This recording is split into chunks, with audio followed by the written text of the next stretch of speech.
Meron tayong proper fraction, improper fraction, at mixed fraction.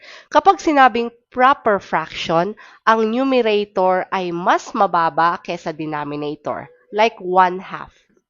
Okay, 3/5. Okay, 4/7. Okay, how about ang mga improper fractions?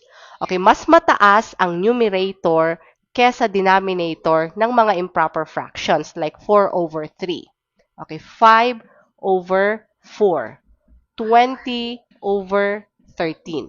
Okay, improper fraction din kapag ang numerator ay pareho lang sa denominator like 8/8. Okay, ang mga mixed fractions naman ay combination ng whole number at proper fraction. Okay, like 4 and 1/2. Okay, 10 and 3/5. Okay, 40 and 1/2 or 1/2. How about ang fraction na 13/10? Anong uri ng fraction ito?